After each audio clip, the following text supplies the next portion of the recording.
Happy New Year and welcome to another new edition of the Sci-Fi Fantasy Edition of the incoming video podcast. This is the show that looks back at my favourite releases of Sci-Fi Fantasy Miniatures for the previous week. And hopefully this year we'll have another great year of new releases. And if this week is anything to go by, I think we might be in for a good year. So this is episode 14. It's looking at miniature releases for week ending the 8th of January 2010. And of course, I'm your host Neil Shook. Lots of new releases in the sci-fi and fantasy genre this week, so I've just picked out my favourite 10. So without further ado, off we go. At number 10, a couple of new releases from a company not really taken much note of before. This is Killer Bee Games, and this week they've released a couple of packs of what they call Murphidian Miners. These are from their Gafdars 28mm pulp sci-fi range, and they're quite interesting. Perhaps they're dwarves in full chemical suits. You never know what's under those masks, do you? Almost remind me of the Underminer character from the end of The Incredibles. At number 9, we have the first of a couple models this week from Dwarf Tales. They've just released pictures of 3 new greens. This is one of my favourites. This is a Volgar, which effectively looks like some sort of Chaos Dwarf. As you can see, this is a lovely sculpted miniature from Dwarf Tales. I particularly like a couple of nice little detail touches. First of all, the fact that the head he's holding appears to be that of a Celt, which is quite funny considering the amount of Celt figures we've seen over recent months that are holding heads of their own. And secondly, some of the detailing, for example, the lantern on his belt. It's just a really nice, feral looking dwarf. Like it a lot. At number 8, we have the first of a couple of new releases this week from Redbox Games. This first one is a human fighter called Leofric of Aelfheim. And again, I think this shows off the really nice, clean sculpting and casting of this range of figures. Great detail, but again, nothing OTT when it comes to the amount of detail on the model, which is something I actually like. And we'll continue with Redbox Games as we go to my number 7. And again, I suppose this particular figure starts showing off my theme for this week. Yeah, it's dwarves. This is Ymir, the White Lord of Stonegate. I think this is a fantastic looking, slightly older, grizzled veteran of a dwarf. I particularly like the styling that it essentially almost looks like a Saxon lord. You know, the big round shield on his back, large hide cloak, hair tied back. I just love the whole imagery that this particular miniature evokes. A lovely miniature, this one. You know already that I'm a big fan of dwarves. This is another great addition, I think, and will be a great model for an experienced dwarven adventurer or a veteran warrior in your army. And we're staying with the dwarven theme as we go to number 6. Yeah, I'll put my hand up here and say I've cheated.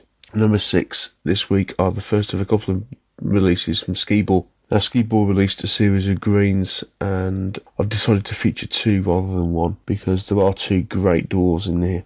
Because out of the selection of 5 dwarves, I couldn't just choose 1. So my 2 personal favourites are, first of all, this female dwarven warrior. Very much an archetypal northern dwarven warrior, Valkyrie-like. You know, definitely a dwarf that looks like her name should be Brunhilde. And although this particular figure isn't finished, obviously it's still awaiting a weapon arm. You can see already that this is going to be just an awesome figure. You just need a classic Scibor over-the-top axe to finish off this model. Lovely detailing on the cloak, by the way, if you look closely. This is probably one of the best female dwarves I've seen for a while. As I say with Scibor, my other favourite going this week has been that of a dwarf miner. A very different type of model, but again, really precise detailing, fantastic design and sculpting, and just a lovely figure.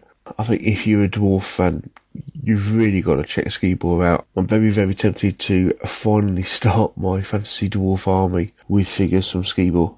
Okay, into my top 5 for this week, and we start with my second release featured this week from Dwarf Tales. Another couple of games they released this week have been of fantasy warriors, actually based on their historical counterparts. They released a couple of figures essentially based on the Polish winged hussars. This is my favourite of the 2.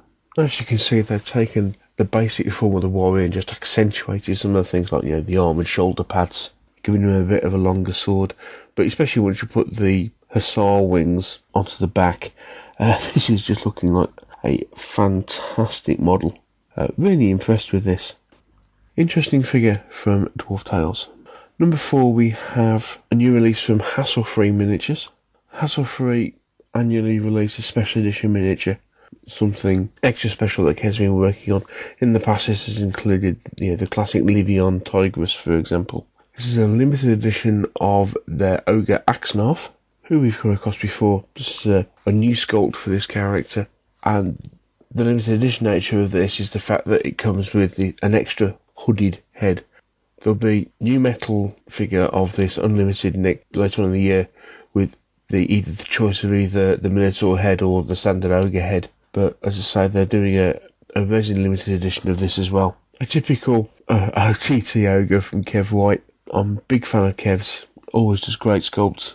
I particularly like the Minotaur head on this one. Top 3 and very little separating the top 3. Well, little separating a lot of these this week, but very difficult decision to put a top 3. My number 3 this week is from Avatars of War.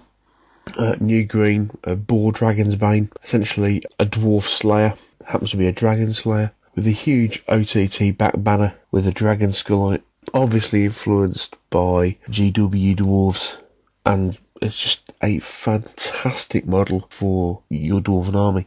Avatars of War continue to impress, producing fantastically detailed models.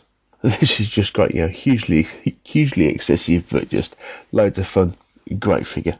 Staying with dwarves again for my number 2, another new release from Scibor, following up on their Dwarf King. Here we have a Dwarf General, staying with their Russian dwarf theme. It's another really nicely sculpted figure. Quite a nice base on this one, actually. Not sure if that's included with the figure, I doubt it, but kind of sets it off in this particular picture. I'm sure you'll agree, another fantastic dwarf model from Scibor. I am so impressed with what they're producing at the moment. Clean, elegant, fantastically sculpted. Brilliant stuff. Which leads to my number 1. A huge toss at what was going to be in my number 1 this week. I finally plumped for this. This is a new release from Kabuki Models, a company I wasn't aware of before. This is a model of Ikazuki Notora, who's a sci-fi samurai from Kabuki's Dark Messiah range. And this figure isn't the cheapest. I mean, it's €14 and it's only 33mm tall. I think it's primarily more aimed at model collector and painter as opposed to for a Wargames army, but it's a fantastic looking figure, isn't it? Comes in 2 options, helmeted or bareheaded, but also comes complete with the scenic base that you see here. What you see is what you get. Why is it my favourite? Sci-Fi Samurai, I think, really. I've commented before that I'm a huge samurai fan. I think this is just a great looking figure, nice and dynamic, still captures that samurai sort of feel despite the still captures that epic samurai sort of feel.